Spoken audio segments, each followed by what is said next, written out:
Hello everyone. तो आज हम स्टार्ट करने वाले हैं मौर्यन एम्पायर के बारे में। बहुत मज़ा आने वाला है, थोड़ा सा लंबा रहेगा लेकिन चीज़ें बहुत सारी सीखने को मिलेंगी और ये बहुत इंपॉर्टेंट है। एग्जाम के पॉइंट ऑफ व्यू से भी यहाँ से क्वेश्चन आने के ज़्यादा चांसेस रहते हैं, इसीलिए इसको अच्छे से कर लीजिएगा थोड़ा, ठीक है भाई। आप देखिए कि चाणक्य वापस लौट रहे हैं, मगध में उनका बहुत ज़्यादा तिरस्कार हो चुका है, ठीक है। कोर्ट के अंदर धनानंद ने कर दिया है, शिखा उनकी खुली है, बांध सकते नहीं है, रास्ते में आ रहे हैं। आते आते उनको एक गडरिए पे उनकी नज़र पड़ती है जिसकी आंखों में एक अजीब सी चमक है, अलग ही उसके अंदर फुर्ती है गडरिए के अंदर। तो चाणक्य उसको देख के बहुत इंप्रेस होते हैं, उनको लगता है कि यही शायद वो व्यक्ति है जिसकी मैं तलाश कर रहा हूँ। और वो उसको गडरिए बालक को उठाते हैं और बोलते हैं कि चलो तुम मेरे साथ, और वो ले जाते हैं उसको अपने आश्रम में। वहां पे चाणक्य कई सालों तक उसको वेदों का ज्ञान देते हैं, अस्त्रों शस्त्रों का ज्ञान देते हैं, राजनीति का ज्ञान देते हैं, इकोनॉमी का ज्ञान देते हैं, यानी अर्थशास्त्र का ज्ञान देते हैं। अर्थशास्त्र किसने लिखी है? कौटिल्य ने लिखी है, ठीक है, पता है ना आपको। और ये चाणक्य को कौटिल्य भी बोला जाता था। ये सब ज्ञान देके वो किसको तैयार करते हैं? चंद्रगुप्त मौर्य को तैयार करते हैं। आइए चंद्रगुप्त मौर्य के बारे में थोड़ी सी बात करते हैं, बहुत इंटरेस्टिंग सेशन है ये आज का। फर्स्ट रूलर है ये किसके? मौर्यन डायनेस्टी के। सबसे पहले यही शुरुआत कर रहे हैं चंद्रगुप्त मौर्य। 321 से 297 बीसी के बीच में ये राज करते हैं, अच्छा खासा राज करके जाते हैं। अब यहाँ पे ये किसको डिफीट करते हैं? चलिए डिफीट की तो बात बाद में आएगी। सबसे पहले तो इनका जो है सेल्यूकस निकेटर के साथ युद्ध तो बात की बात है। दो युद्ध इनके मेन है, सेल्यूकस निकेटर के साथ और दूसरा धनानंद के साथ। ग्रीक्स के साथ बाद में बात करते हैं, पहले धनानंद की बात करते हैं। क्योंकि देखिए कि पूरा तैयार कर दिया गया। मेन पावर कौन है इस वक्त भारत के अंदर? मगध। मगध में कौन बैठा है? धनानंद। धनानंद को हराने के लिए चाणक्य और चंद्रगुप्त मौर्य दोनों निकल पड़ते हैं, एक सेना बनाते हैं आसपास के एरिया से, है ना। कुछ कुछ छोटे छोटे फ्यूडेटरीज होते हैं, छोटे छोटे राजा होते हैं, उनसे मदद लेते हैं और पहुंच जाते हैं सीधा हमला करने धनानंद की आर्मी पे, बिल्कुल बीचों बीच उनके बेस कैंप पे पहुंच जाते हैं, यानी कि उनकी कैपिटल पे पहुंच जाते हैं, राजगिरा में।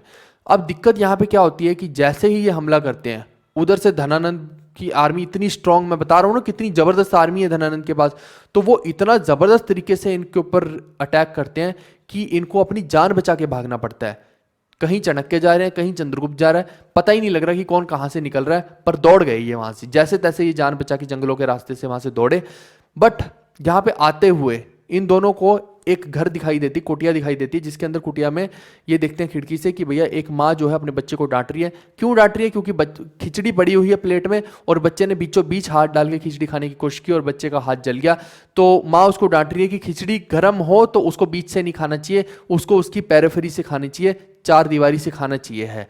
तो ये बात चाणक्य और चंद्रगुप्त दोनों को समझ में आती है कि यही हमसे गलती हुई है, हम बीचों बीच पहुंच गए, हमें सीधा धनानंद पे अटैक नहीं करना था, हमें पहले बाहर के आसपास के एरियाज पे अटैक करके उनको अपने अंदर समाहित करना है, फिर जब हम एक लेवल पे पहुंच जाए तब हमें धनानंद पे अटैक करना है।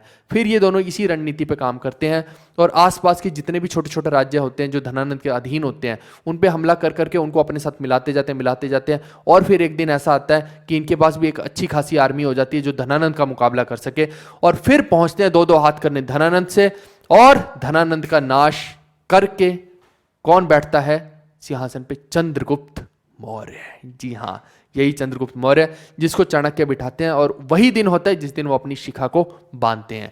तो आपको एक और चीज कमाल की बताता हूं, जैसे धनानंद शूद्र था तो ये बोला जाता है कि चंद्रगुप्त मौर्य भी कोई क्षत्रिय राजा नहीं था, ये भी बहुत लो कास्ट से था, ये भी शूद्र ही था, जिसको कि एक ब्राह्मण ने, चाणक्य ने सिंहासन पे बिठा दिया। किस लिए बिठा दिया? क्योंकि इसके अंदर दम था, काबिल था ये व्यक्ति, इसलिए बिठाया। ठीक है भाई। अब यहां पे क्या होता है, ये कौटिल्य है, ठीक है, कौटिल्य। इसको जो ग्रीक्स थे, समझो, ये एक तो युद्ध ये हुआ। अब दूसरा युद्ध जो होता है इसका, इसके ऊपर कौन हमला करते हैं? सेल्यूकस निकेटर करता है। सेल्यूकस निकेटर खुद को बहुत तेज समझता था, सिकंदर तो उस टाइम पे मर चुका था, लेकिन सेल्यूकस निकेटर खुद को ही राजा घोषित करके बैठा था, और वो एक ग्रीक था, बलोचिस्तान के आसपास था, और ये चंद्रगुप्त मौर्य ने तो कहाँ तक अपना राज फैला रखा था। तो अब सेल्यूकस को लगता है कि भैया इनको हमला करके मैं जीत लेता हूँ, है ना। लेकिन वो पूरी कोशिश करता है, उसकी आर्मी हमला करती है, लेकिन चंद्रगुप्त मौर्य उसकी ऐसी की तैसी फेर देते हैं वहां पे, और वो कुछ ही नहीं कर पाता। अब उसको पकड़ लेते हैं। अब यहाँ पे देखिए कि भाई ट्रीटी साइन हो रही है, लेकिन चाणक्य इस चीज में बहुत तेज थे, तो उन्होंने बोला कि ट्रीटी तो हम तब साइन करेंगे जब सेल्यूकस निकेटर अपनी बेटी की शादी चंद्रगुप्त मौर्य साहब से कर देंगे। तो उसकी बेटी जो होती है हेलेना, उसकी शादी चंद्रगुप्त मौर्य से करवाई जाती है ताकि एक संबंध बन जाए, उसके बाद ग्रीक्स जो हैं कभी भी हमारे ऊपर हमला ना करे। चाणक्य ने एकदम जबरदस्त नीति यहाँ पे अपनाई, मैट्रिमोनियल अलायंस की, तो वो करवा दिया। देखिए औरत से पूछा नहीं जाता था, अब वो चाहे बेचारी राजी हो ना हो, अब उसको बिठा दिया यहाँ पे लाके, और बाद में वही इसका कांड करेगी, यहाँ पे कई सारे पंगे करेगी, है ना। तो वो सब चीज़ें हैं, वो भी बहुत सारे षड्यंत्र करती है, तो उसमें जाने का हमें कोई मतलब नहीं है। अब जो ग्रीक होते थे वो चंद्रगुप्त मौर्य को क्या बोलते थे, सेंड्रोकोटस और एंड्रोकोटस सेंड्रोकोटस एंड्रोकोटस। मैं क्या बोल रहा हूँ, हम जैसे उनको अजीबोगरीब नाम से बुलाते थे, वो हमें अजीबोगरीब नाम से बुलाते थे, तो ये वही चीज़ है और कुछ नहीं है। अब चंद्रगुप्त मौर्य ने एक्सपेंशन क्या की, वेस्टर्न पार्ट तक भी एक्सपेंशन कर दी पूरी की पूरी। 305 बीसी में उन्होंने सेल्यूकस निकेटर को हराया था। Seleucus sent an ambassador Megasthenes to the Mauryan court, Megasthenes wrote text Indica. ये ध्यान देना, ये बहुत इंपॉर्टेंट है, इससे सवाल अक्सर बनते हैं। अब ये बोल सकते हैं कि मेगास्थनीज जो है उसको किसने भेजा और मेगास्थनीज किस राजा की कोर्ट में आया था भारत के अंदर। तो मेगास्थनीज को भेजा था सेल्यूकस निकेटर ने अपना दूत बना के। किसकी कोर्ट में भेजा था, चंद्रगुप्त मौर्य की कोर्ट में भेजा था। और उसने कौन सी किताब लिखी जिससे हमें पता लगता है कि चंद्रगुप्त मौर्य ने अपना साम्राज्य ऐसा फैला रखा था, किस तरह की एडमिनिस्ट्रेशन थी, तो वो किताब थी इंडिका। ठीक है भाई, इंडिका। अच्छा, चंद्रगुप्त मौर्य ने अपने आखिरी के दिनों में क्या अपना लिया था, जैनिज्म अपना लिया था। भद्रबाहु का नाम याद होगा, जिन्होंने आके इनको ताना दिया था कि तुमने अपने एक्सपेंशन के लिए इतना ज़्यादा खून बहाया है, जिसकी वजह से यहाँ पे 12 साल तक एक आपदा आएगी, फैमाइन आएगी। तो बाद में चंद्रगुप्त मौर्य ने सब कुछ छोड़ छाड़ के जैन धर्म को अपना के श्रावण बेलागोला जाके बहुत सारा प्रचार किया और अंत में अपने प्राण त्याग दिए जैन धर्म के प्रिंसिपल्स के अकॉर्डिंग। ये मैंने पहले भी आपको क्लियर कट बताया था। ठीक है, इसका ओरिजिन क्लियर नहीं है, बट यही बोला जाता है कि ये एक शूद्र ही थे, और जहाँ पे ये डाई हुए हैं वो कौन सी जगह थी, श्रावण बेलागोला की पहाड़ियाँ थी, यानी कि कर्नाटका के अंदर ये डेड हो गए थे।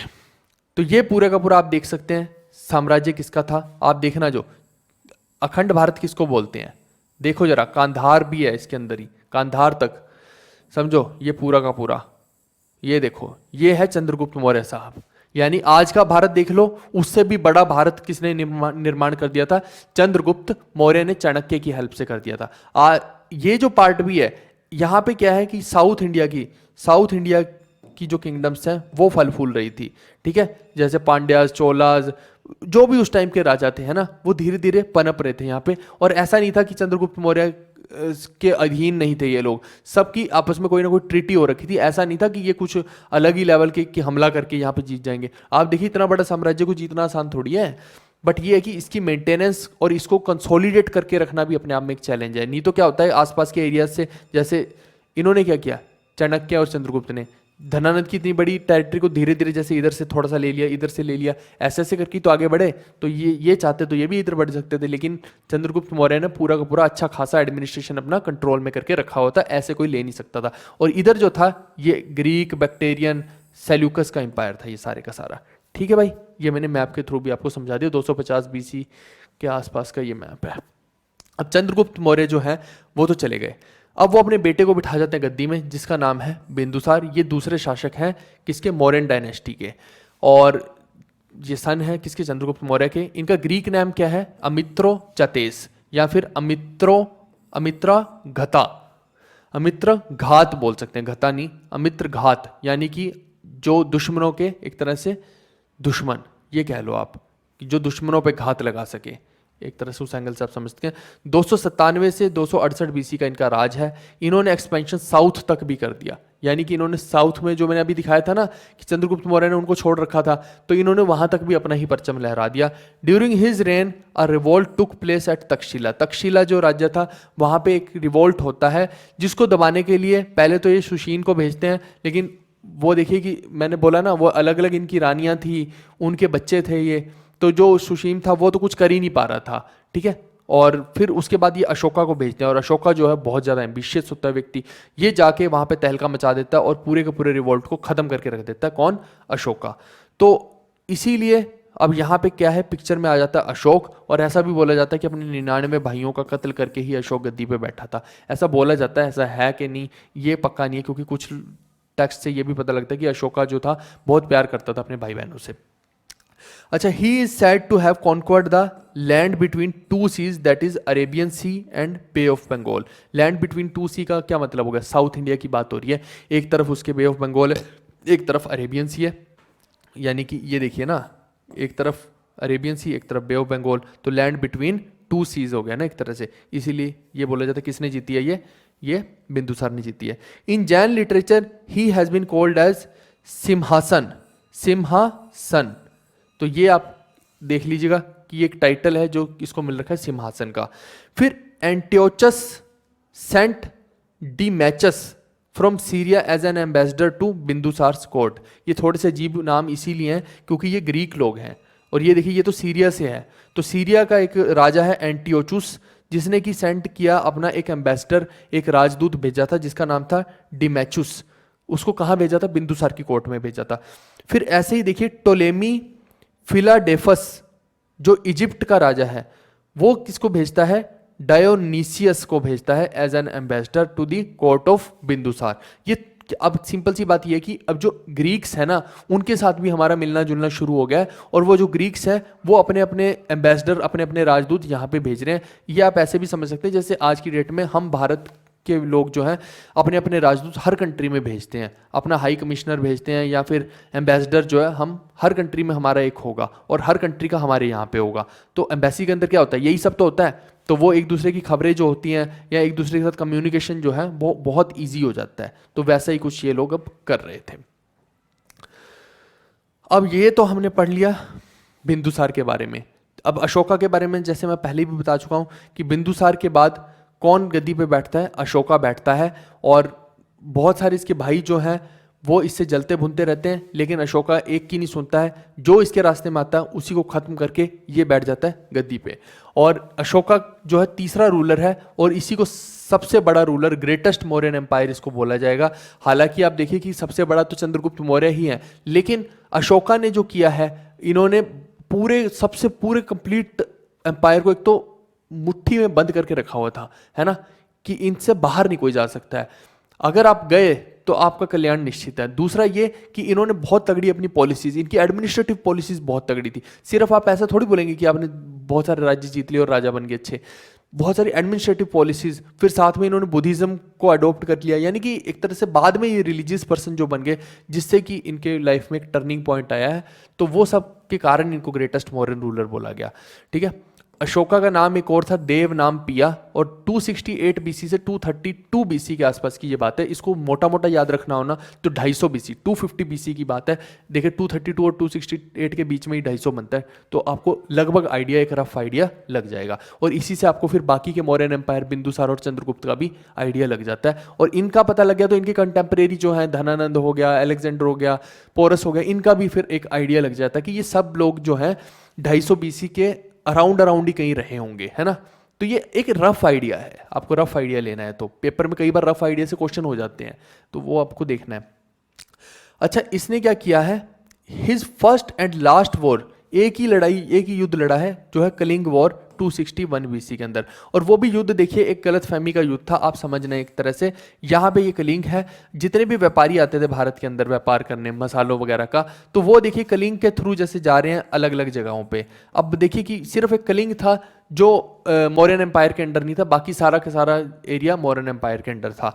तो यहाँ पे क्या होता है कि ये जो व्यापारी है, इनसे टैक्स कौन लिया करता है? मान लीजिए कि 50% टैक्स जो है डिमांड कर रहा है अशोका। एग्जाम्पल के तौर पे मैं बता रहा हूँ, अशोका बोलता है कि 50% टैक्स दो। टोटल मान लीजिए कि 50% टैक्स में से ये 40% टैक्स जो है अशोका को दे रहे हैं, एग्जाम्पल के तौर पे बता रहा हूँ, और 10% टैक्स दे रहे हैं यहाँ कलिंग के राजा को। तो टोटल 50% टैक्स व्यापारियों का चला गया। अब कलिंग के राजा का ये बोलना था कि भाई जब तुम एंट्री हमारे यहाँ से ले रहे हो तो तुम 40% अशोका को क्यों दे रहे हो? तुम 40% हमें दो, 10% अशोका को दो। अब इस चक्कर में क्या हो गया? बहस होगी। व्यापारी ये बहुत हाई डिमांड कर रहा है टैक्स, तो व्यापारी को बचेगा क्या? तो व्यापारी पहुंच गया अशोका के पास वहां पे, तो उन्होंने सारी आप बीती सुनाई। अब अशोका क्या है कि अपनी कुछ सेना के साथ, बहुत सेना के साथ नहीं आ रहा था, कुछ मुट्ठी भर सिपाहियों के साथ चल के वो बातचीत करने कहाँ आ रहे थे? वो खुद चल के आ रहा था बातचीत करने, कहाँ पे? कलिंग के अंदर। अब देखिए फिल्मों को मत देखिए ना कि वहां से एक लड़की आई, उससे अशोका को प्यार हो गया, ये हो गया, वो हो गया। वो फिल्मों की बातें फिल्मों में ही अच्छी लगती हैं, उसको छोड़ो आप, है ना, रियलिटी में रहो थोड़ा। तो अशोका आ रखा था यहाँ पे बात करने इनसे। तो उधर संदेश क्या पहुंचता है कि भैया अशोका अपने लावो लश्कर के साथ, आर्मी के साथ आ रहा है हम पे अटैक करने। तो ये लोग सोचते हैं कि भैया ये हम पे अटैक करें, हम पहले ही अटैक कर देते हैं। तो ये क्या करता है, यहाँ का राजा पहले ही अटैक करवा देता है अशोका के ऊपर। और वो पहले जब अटैक करते जैसे तैसे अशोका, क्योंकि इतनी बड़ी आर्मी के साथ गया भी नहीं होता, तो जैसे तैसे वहां से बच के वापस अपनी मगध लौटता है। और अब ये दिल पे लग जाती है अशोका की कि भैया ये इन्होंने गलत पंगा ले लिया। तो अशोका अपने पूरा लाव लश्कर उठाता है अब और बोलता है कि अब तुम्हारी ऐसी की तैसी फेर देंगे। तो अशोका पहुंच जाता है यहाँ पे कलिंग का युद्ध लड़ने। और यहाँ पे इनको सीधा सीधा बोला जाता है या तो सरेंडर कर दीजिए, नहीं तो आप जाएंगे काम से। जैसे पोरस ने सरेंडर नहीं किया था ना, कलिंग बोलता है कि हम अपने आत्मसम्मान के लिए कभी भी सरेंडर नहीं कर सकते, आपको अगर हमारा यहाँ का राज्य चाहिए तो लड़ना पड़ेगा। और मैं बता रहा हूँ वो इतना घमासान युद्ध हुआ, कलिंग वाले भी हार नहीं मान रहे थे, अशोका की आर्मी हार नहीं मान रही है, तो इतने लोग जल कट गए, मर गए, तो कि वहाँ पर खून की नदियाँ बह गई। और इतनी नदियाँ बही कि अशोक ने जब वो नदियाँ देखी ना, तो उसके मन में ना एक बहुत बड़ा विचार है कि भाई क्या मैंने छोटे से राज्य के लिए, एक छोटी सी चीज के लिए इतने लोगों का खून बहा दिया। ठीक है, तो इस वजह से जो अशोका है उसने फाइनली क्या किया, बोला कि मैं वायलेंस को आज से त्याग दूंगा।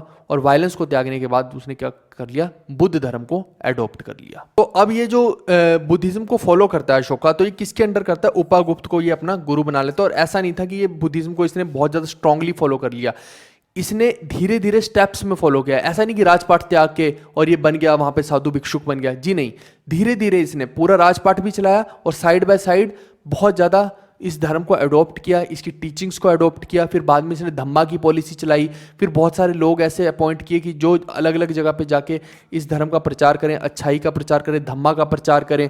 फिर अलग अलग कंट्रीज में भी इसको स्प्रेड करने की कोशिश की। तो ये सब इसने पैरेलली चलाया, पहले धर्म को पैरेलली चलाया, बाद में जाके इसने कंप्लीट सब कुछ छोड़ के फिर ये बौद्ध भिक्षुक के तौर पे बन गया था और पूरा उनके सेट ऑफ रूल्स के अंदर चलने लग गया था। अब अशोका की माँ का नाम क्या था, सुभद्रांगी था। और the emblem of Indian republic has been adopted from 4 lion capital of Ashokan pillar at Sarnath. ये जो हमारा नेशनल एम्बलम है वो हो गया। फिर जो हमारा चक्र है तिरंगे झंडे के अंदर, जिसको हम अशोका चक्र बोल देते हैं, वो हो गया। बहुत सारी चीज़ें जो है हमने अशोका से अडॉप्ट कर रखी हैं। और सांची स्तूपा जो है मध्य प्रदेश के अंदर, वो भी किसने बनवाई, अशोका ने ही बनवाई। अब हम आगे चलते हैं, एक और चीज़ मैं बताता हूँ आपको।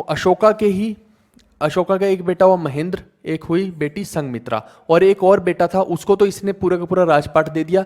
ठीक है, और जो ये महेंद्र था इसको कहाँ भेज दिया, इसको और संघमित्रा को भेज दिया श्रीलंका में। और ये लोग श्रीलंका गए, बर्मा गए, अलग अलग जगह पे गए। किस लिए गए, बुद्ध धर्म का प्रचार करने के लिए ये लोग वहां पे गए। फिर अब देखिए इसकी एडमिनिस्ट्रेशन की बात करते हैं थोड़ी सी। इसने मंत्री परिषद बनाया, मंत्री परिषद है एक काउंसिल ऑफ मिनिस्टर्स। और उसमें होता कौन कौन था काउंसिल में, एक पुरोहित हो गया, महामंत्री हो गया, सेनापति हो गया, युवराज हो गया। ये सारे क्या हो गया, एक पूरे का पूरा काउंसिल हो गई मिनिस्टर्स की, जैसे आज की डेट में कैबिनेट मिनिस्टर होते हैं। और इंपॉर्टेंट फंक्शंस क्या होते हैं, important functionaries were known as Tirthas. जो आप समझिए कि एग्जीक्यूटिव बॉडीज हैं जितनी भी जो फंक्शन करेंगे उनको बोलते थे त्रिथास। अभी इनके बारे में और भी डिटेल में पढ़ेंगे त्रिथास के बारे में। फिर अमात्य जो थे वो सिविल सर्वेंट थे। आज की डेट में आज के आईएएस ऑफिसर, आईआरएस ऑफिसर समझ लीजिए, वो उस टाइम पे क्या हुआ करते थे, अमात्य हुआ करते थे। ठीक है, ये डे टू डे एडमिनिस्ट्रेशन को रन करने के लिए रखा जाता था इनको। फिर राजूकास जो है responsible for rewarding and punishing the people है। कुछ जगह पे तो ये लिखा है और कुछ जगह पे लिखा है कि आज की डेट का पटवारी समझ लीजिए इनको। तो अब दोनों में से जो ऑप्शन में दिखाई दे आप मार्क कर देना, है ना। कई जगह पे पटवारी लिखा है और कई जगह पे लिखा है कि कुछ रिवॉर्ड या पनिश करने के लिए लोगों को होते थे। तो हो सकता है कि दोनों ही पावर्स हो, छोटी मोटी कोई पावर रहती होगी इनके पास। In order to spread of Dhamma को स्प्रेड करने के लिए इसने क्या अपॉइंट किए, फिर धम्मा महामात्राज। तो ये धम्मा महामात्रास का काम होता था अलग अलग जगह पे जाके लोगों को टीचिंग्स देना, बुद्धा की जो टीचिंग्स हैं वो सिखाना, ये सब अच्छी बातें सिखाते थे। तो ये सब काम किसका था, महामात्रास का। फिर स्पाइस जो होते थे ये कोई फॉरेन एनिमी इन पे अटैक ना कर दे या कोई घर का भेदी लंका ना ढा दे, उस वजह से इन्होंने स्पाइस भी रखे होते थे। पूरा सिस्टम होता था इसका जासूसों का। फिर पाटलिपुत्र जो होती थी इसकी कैपिटल होती थी and was administered by 6 committee each consist of 5 members. तो पाटलिपुत्र कैपिटल है, 6 कमेटियां बनाई गई थी और हर कमेटी में 5 मेंबर थे जो पूरे के पूरे साम्राज्य को चलाते थे। ठीक है, अब देखिए अंतापाला जो है, ये मैं नाम बता रहा हूं कि ये जो हम कह रहे हैं ना कि एडमिनिस्ट्रेशन चलाते थे ये लोग अलग अलग होते थे। जैसे आज की डेट में हम क्या बोलते हैं, चीफ इलेक्शन कमिश्नर हो गया, चीफ जस्टिस हो गया, तो ये ऐसे हम डिफाइन करते हैं ना कि ये लोग ये काम करते। तो इनका भी था ऐसा ही कि अंतापाला किसको बोलते थे, गवर्नर को बोलते थे, गवर्नर ऑफ द फ्रंटियर। फिर अक्षपताला किसको बोलते थे, अकाउंटेंट जनरल को। दुर्गपाला, दुर्ग से ही पता होना चाहिए, गवर्नर ऑफ द फोर्ट। फिर गोपा किसको बोलते थे, जो अकाउंट्स के लिए रिस्पॉन्सिबल है, ये अकाउंटेंट जनरल है और ये अकाउंट्स के लिए रिस्पॉन्सिबल व्यक्ति है। फिर लिपिकाराज किसको बोलते थे, जो स्क्राइब्स होते हैं ना, लिपिकार होते हैं। फिर कुमाराज किसको बोलते थे, viceroys in charge of a province, viceroy in charge of a province को क्या बोलते थे, कुमार बोलते थे। फिर धम्मा एक न्यू पोस्ट क्रिएट की गई थी भाई अशोका, मैंने बोला ना वो महामात्रा किसके पोस्ट किसके अंडर बनाया गया था, धम्मा के अंडर ही बनाया गया था। महामात्रा का काम होता था धर्म का प्रचार करना।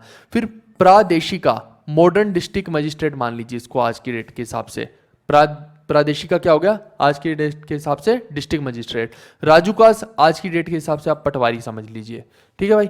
फिर स्थानिका क्या हो गया, टैक्स कलेक्टर ऑफिसर हो गया, ठीक है। आज भी कलेक्टर ऑफिस होता है ना, तो वही है ये टैक्स कलेक्टर ऑफिसर्स हो गए। मान लीजिए कि इनकम टैक्स का लेना है या जीएसटी का लेना है, तो आज भी होते हैं ना, इंस्पेक्टर बनते हो ना, तो वही वाला समझ लीजिए कि आप उस टाइम पे क्या बनते, फिर स्थानिका बनते।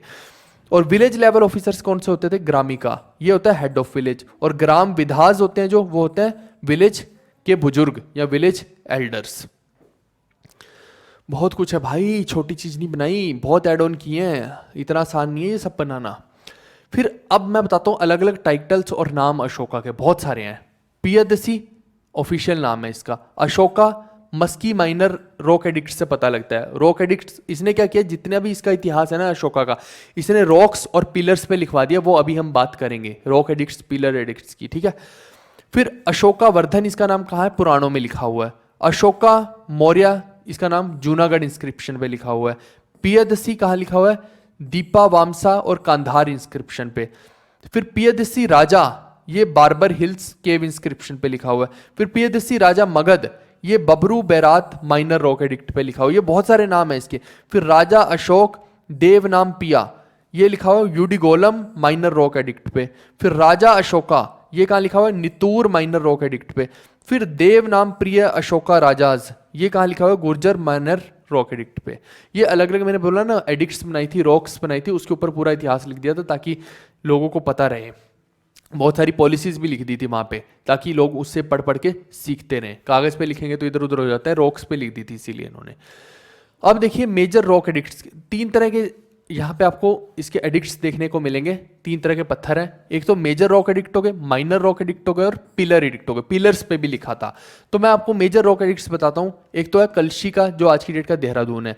फिर मनसेहरा, जो कि आज की डेट में हजारा डिस्ट्रिक्ट है। जो हीर रांझा थे, हीर थी वो हजारा से थी आई थिंक, है ना, हीर थी कि यार रांझा था यार, हजारा से कोई था इन दोनों में से, ठीक है।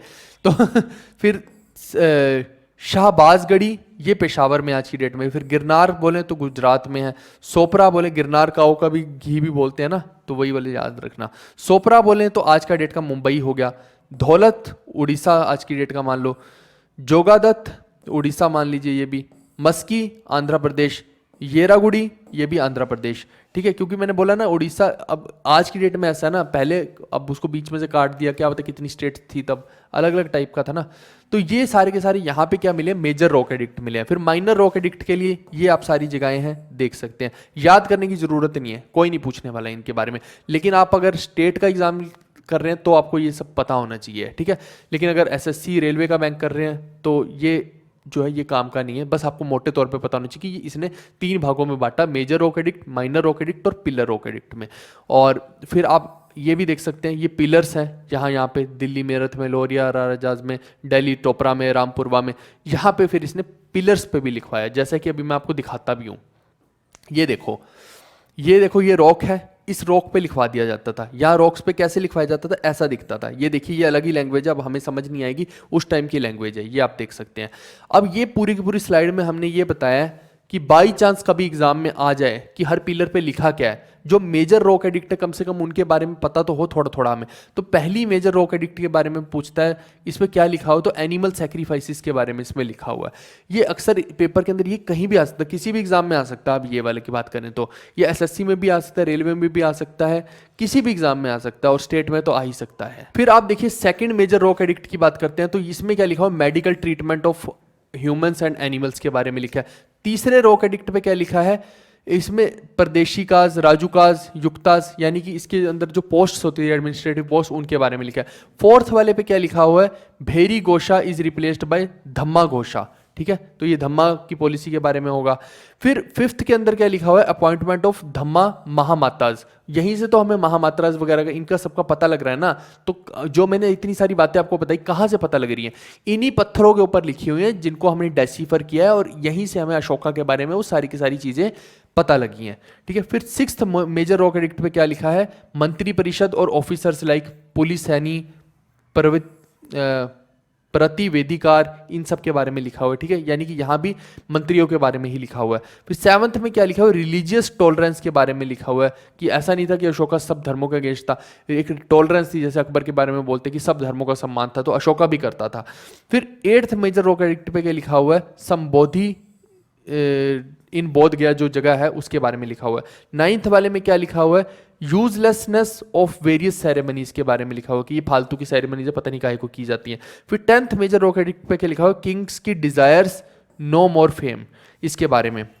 11th मेजर रॉक एडिक्ट पे लिखा हुआ है पॉलिसी ऑफ धम्मा के बारे में। फिर 12th मेजर रॉक एडिक्ट पे लिखा हुआ है टॉलरेशन अमंग सेक्ट्स, ठीक है। अब ये लिखा हुआ है कई जगह पे सेम चीजें आपको देखने को इसीलिए मिल रही है कि वो हैं, एक चीज जरूरी नहीं ना एक ही पिलर पे लिखी हो, दो तीन पे भी लिखी जा सकती है। फिर 13वें रॉक एडिक्ट पे क्या लिखा हुआ है, कलिंग के वार के बारे में लिखा हुआ है। ये बहुत इंपॉर्टेंट है, आपको अक्सर पूछ लेगा कि कलिंग वार के बारे में किस रॉक एडिक्ट पे लिखा हुआ है, तो आप बोलेंगे 13th रॉक एडिक्ट पे।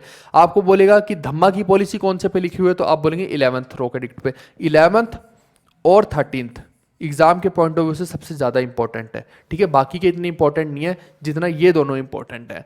फिर 14th मेजर रॉक एडिक्ट जो है उस पर क्या लिखा हुआ, पर्पज लिखा हुआ कि ये रॉक एडिक्ट्स को यूज करने का हमारा पर्पस क्या था, इसके बारे में लिखा हुआ है एक रॉक एडिक्ट पे पूरा का पूरा, कि क्यों हमने इसके ऊपर लिखा है। अब पिलर की बात करते हैं, तो पहले फर्स्ट पिलर एडिक्ट पे क्या लिखा हुआ है, social code has been mentioned. फिर दूसरे पे क्या लिखा हुआ है, सेकंड पिलर एडिक्ट पे आई डोनेशन के बारे में लिखा हुआ है। तीसरे पे क्या लिखा हुआ है, सोल और सिन के बारे में लिखा हुआ है, आत्मा और पाप के बारे में, ठीक है। फोर्थ पे क्या लिखा हुआ है, राजूकाज के बारे में लिखा हुआ है, जो भी मैंने थोड़ी देर पहले बताया ना, पटवारी वगैरह जो होते थे उस टाइम के। फिफ्थ पे क्या लिखा हुआ है, एनिमल किलिंग के बारे में लिखा हुआ है। सिक्स्थ पे क्या लिखा हुआ है, वेलफेयर ऑफ पीपल के बारे में लिखा हुआ है। और सेवंथ पे क्या लिखा हुआ है, धम्मा महामात्रास के बारे में।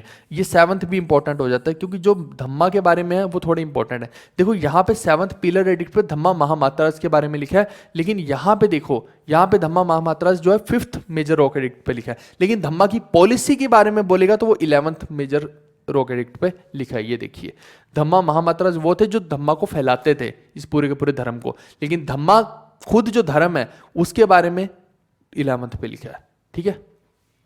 आइए अब कुछ फैक्ट्स जानते हैं अशोका की इंस्क्रिप्शंस के बारे में। ये इतने हमने पढ़े, अब इनके बारे में क्वेश्चंस कैसे कैसे पूछ सकता है, क्योंकि मैंने बताया ना कि ये बहुत तगड़ी चीज हमने बनाई है और ऐड ऑन किया, तो इनके ऊपर सवाल भी तो देखने पड़ेंगे, नहीं तो कॉन्फिडेंस कहां से आएगा आपको।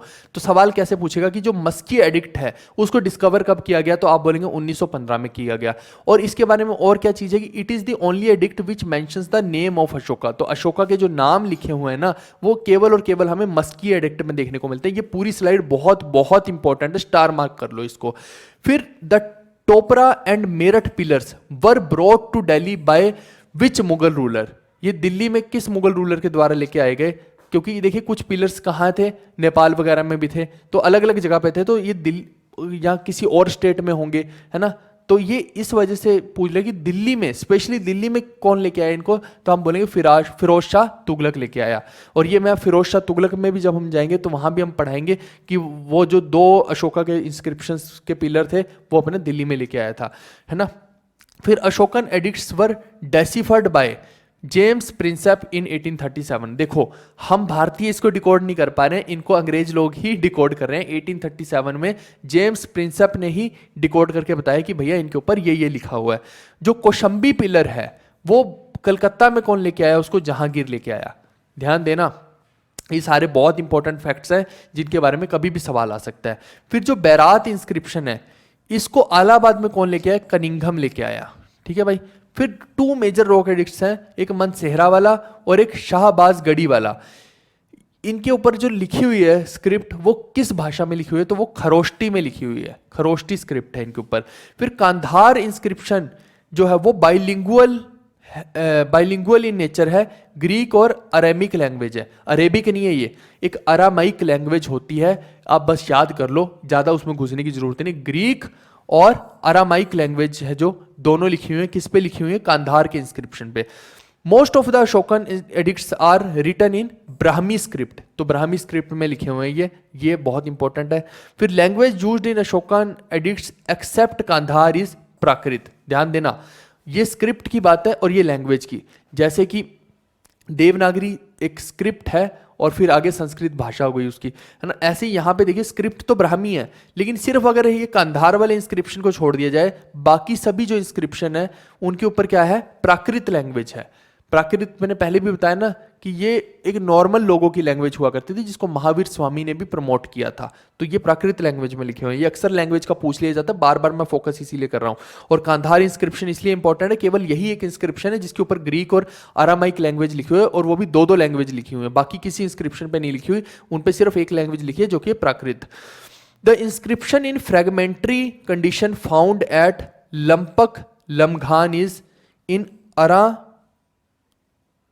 अरामाइक।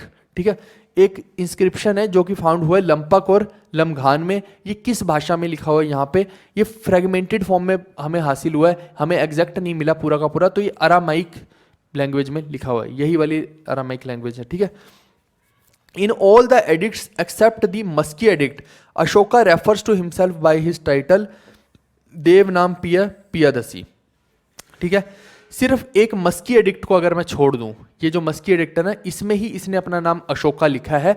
बाकी इसको छोड़ के हर इंस्क्रिप्शन पे अशोका ने अपना नाम क्या लिखा है? देवनाम पियदसी। ठीक है, देवनाम पियदसी। अब इलाहाबाद पिलर है जो ये ब्रॉट फ्रॉम कौशंबी, ये कौशंबी से लेके आया गया था, और contain the inscription of Samudragupta and Jahangir also. ठीक है, इलाहाबाद इंस्क्रिप्शन जो है इसके ऊपर केवल अशोका का नहीं बल्कि समुद्रगुप्त के, क्योंकि बाद में हो सकता है इसके ऊपर एड ऑन किया गया हो, जब समुद्रगुप्त आया हो या जहांगीर आया हो, तो उनके बारे में भी इसके ऊपर इंफॉर्मेशंस लिखी हुई हैं। फिर मेजर रॉक एडिक्ट्स जो हैं ये है 14 इन नंबर। ये तो मैं दिखा ही चुका हूं आपको। ये पूछ सकता है कि कितने हैं, तो आप बोल देना 14 है। फिर ऐसी total number of pillar edicts की बात करें तो ये 13 है, और they are inscribed in 10 pillars. तो ये 14 हैं पूरे के पूरे, लेकिन इनको ये एडिक्ट्स की बात हो रही है ना, कि लिखित रूप में जो है, तो ये 13 टोटल के टोटल, लेकिन है वो 10 पिलरों के ऊपर। ये समझना, एडिक्ट्स मतलब कि जो लिखा हुआ है। और वहीं पे अगर मेजर रॉक एडिक्ट्स की बात करते हैं कि कुछ बड़े पत्थरों पे लिखा, और माइनर रॉक एडिक्ट मतलब छोटे पत्थरों पे लिखा, तो ये है 14 इन नंबर। ठीक है, out of the 13, 7 are major pillar edicts and 4 are minor pillar edicts and 2 are commemorative pillar edicts. Of the 4 minor pillar edicts, pillar की बात हो रही है, ये रॉक और पिलर में कंफ्यूज मत कर देना बस। तो 4 जो माइनर पिलर एडिक्ट्स हैं उनमें से एक का नाम क्या है? Queen's edict and is on the Allahabad pillar. ठीक है, और ये एडिक्ट मतलब कि इसके क्वींस एडिक्ट मतलब कि क्वीन के बारे में एक पैराग्राफ। एडिक्ट का मतलब एक तरह से समझ लीजिए कि पैराग्राफ टाइप है ना, पूरा का पूरा कंटेंट। फिर स्किज्म एडिक्ट जो है are found in Allahabad, Sanchi and Sarnath pillars. ये जो स्किज्म की एडिक्ट है, ये जो स्किज्म के बारे में पूरा का पूरा पैराग्राफ है, किन के ऊपर मिलता है? इलाहाबाद, सांची और सारनाथ पिलर्स के ऊपर मिलता है। फिर जो कमेमोरेटिव पिलर एडिक्ट्स हैं, they are Rummindei and Nigali Sagar both in Nepal. मैंने बोला ना कुछ एडिक्ट्स नेपाल में भी थे, तो वो फिरोज शाह तुगलक जैसे दिल्ली में लेके आया। तो ये जो 2 हैं ये कमेमोरेटिव पिलर एडिक्ट्स है, ये रहे ना, ये देखो मैंने बोला था 2 कमेमोरेटिव पिलर एडिक्ट्स हैं 2, तो वो उनका नाम ये है, बस ये याद रख लेना। The longest among the major rock edicts is 13th rock edict in Orissa. ठीक है, 13th रॉक एडिक्ट जो है वो सबसे मेजर है, और इसी के ऊपर क्या है? कलिंग वार के ऊपर लिखा हुआ है। ये सब मैंने बता दिया अभी। फिर सेवंथ पिलर एडिक्ट जो है वो लॉन्गेस्ट है अमंग ऑल दी एडिक्ट्स, जितने भी टोटल एडिक्ट्स हैं अगर उनकी बात की जाए तो सेवंथ पिलर एडिक्ट सबसे बड़ा है, सबसे बड़ा पैराग्राफ है कि सबसे ज़्यादा कंटेंट यहीं लिखा हुआ है। लेकिन अगर सिर्फ आप मेजर रॉक एडिक्ट्स की बात कर रहे हो तब वो जो है 13th रॉक एडिक्ट है लॉन्गेस्ट। लेकिन अगर यहाँ पे सबके बारे में पूरे में से सबसे ज़्यादा बड़ा तो फिर जो है सेवंथ पिलर एडिक्ट सबसे बड़ा है। जो अलाहाबाद पिलर है उसमें कंटेन है फर्स्ट 6 पिलर एडिक्ट्स, ठीक है। और क्वींस एडिक्ट, कोसम, स्कीज्म, ये सब चीज़ें उसी के अंदर लिखी हुई हैं, ये बस बता रखा है। और ये जो लिखा किसने है, ये हरि सेन ने लिखा है। और and some decrees of Jahangir भी इसके अंदर लिखी गई हैं, ठीक है।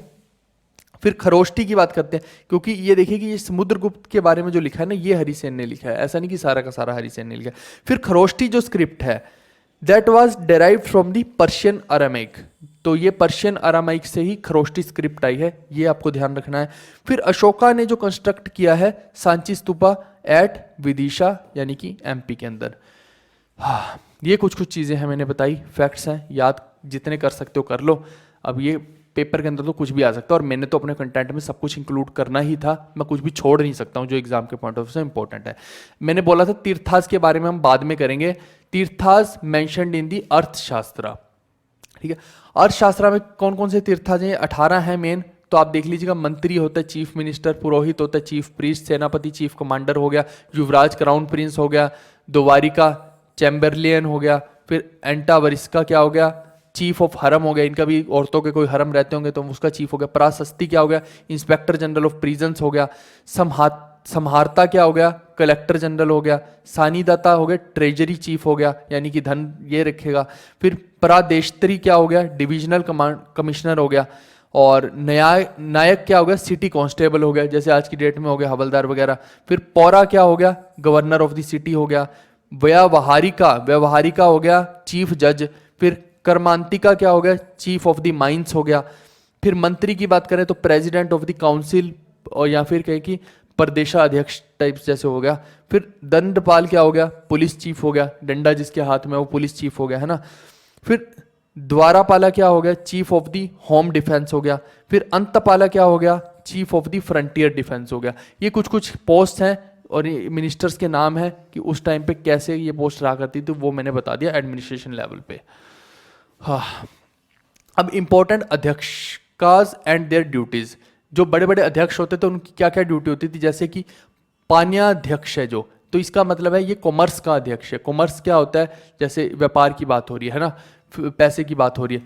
फिर समस्त अध्यक्ष ये मार्केट्स का, चेकिंग का, रॉन्ग प्रैक्टिसेस तो नहीं हो रही, ये सबका है। फिर ऐसे ही देखिए पोटावध्यक्ष है जो वेट्स एंड मेजर्स का है। आप ऐसे करके देखिए कर सकते हैं, ये लोहाध्यक्ष हो गया आयरन का, लोहे से पता लगे, स्वर्ण वाला हो गया गोल्ड का, मतलब ऐसे करके आप इसको पढ़ सकते हैं। रथ का जो हो गया चैरियटेयर वाला हो गया, हस्त का मतलब हाथी होता है तो ये एलिफेंट फोर्स का अध्यक्ष हो गया, है ना। तो ये आप अगर एक बार पढ़ना चाहें तो पूरे के पूरे पढ़ सकते हैं, क्योंकि बाई चांस अगर कुछ आता है एक बार आप बस एक माइंड में आपके होना चाहिए, पूरे का पूरा है कुछ नहीं। उस टाइम की जो पॉलिसी है कि फॉरेस्ट का अध्यक्ष कौन होगा, टैक्स का अध्यक्ष कौन होगा, मार्केट का अध्यक्ष कौन होगा, रिलीजियस पॉलिसी या रिलीजियस इंस्टीट्यूशंस का अध्यक्ष कौन होगा, पोर्ट्स का अध्यक्ष कौन होगा, आयरन का अध्यक्ष कौन होगा, माइंस का कौन होगा, गोल्ड का कौन होगा, ये वही वाली चीज़ है कि उन अध्यक्षों के नाम क्या होते थे। बहुत ज़्यादा इंपॉर्टेंट नहीं है लेकिन मैंने फिर भी ऐड कर दिया है, ठीक है भाई। तो ये यहाँ तक हमने, ये स्लाइड को आप स्किप करना चाहें तो कर सकते हैं, क्योंकि इसको इतना ज़्यादा कितना का याद करेंगे, तो इसीलिए मैंने लगभग आपको ये, बट मैंने पूरा कंटेंट दिया है, मैंने छोड़ने की कोशिश नहीं की कुछ भी। मैंने सोचा कि जब दे रहे हो तो ढंग से दो, नहीं तो फिर करवाओ ही मत कुछ भी, ठीक है भाई। तो ये अपना कंप्लीट हो गया मौर्यन साम्राज्य का। अब हम इसके आगे पोस्ट मौर्यन एम्पायर्स देखेंगे और उसमें भी बहुत कुछ सीखने को मिलेगा। आई होप कि आज का सेशन आपको अच्छा लगा होगा और जितनी भी इंफॉर्मेशन मैंने दी हैं आपको समझ आई होंगी, और जो जो इंपॉर्टेंट थी वो भी मैंने बताई हैं, तो उनको तो आप रट ही लेना। अगर आपको सच में लग रहा है कि इस कंटेंट में दम है, क्योंकि अब देखिए वो गए ज़माने कि जब आप मैथ्स को 400-400 500-500 घंटे पढ़ते थे, हम तो आज की डेट में कह रहे हैं कि आप 150 से 200 घंटा अगर आप पूरा का पूरा जीके पढ़ लें तो आपका काम बन जाए, आपका अच्छा रैंक आ जाए, है ना। तो अब जो मेहनत आप मैथ्स पे लगाया करते थे, थोड़ी मेहनत आप जीके पे लगाइए तो आपकी बात बनेगी। आप ये मत सोचना कि अब वो ज़माने गए कि जिसमें ऐसी रट्टाफिकेशन करके 2-4 चीज़ें पढ़ के, लाल पीली किताब पढ़ के जीके में नंबर आ जाया करते थे। अब नहीं आएंगे, अब अलग टाइप से चीज़ें पूछते हैं, हमें वो सब चीज़ें पता होनी चाहिए और यही डिसाइडिंग फैक्टर भी हो गया है। अगर आपको जेन्युइनली लग रहा है कि ये कंटेंट आपके काम का है और इसमें दम है, पूरी मार्केट में ऐसा कंटेंट आपने कहीं नहीं देखा है, तो आप जाइए जीवी कक्षा ऐप प्ले स्टोर पे मिलेगी आपको, वहाँ पे 5 स्टार रेटिंग और अपना कमेंट ज़रूर दीजिएगा। Okay guys, bye bye, take care, see you, love you all.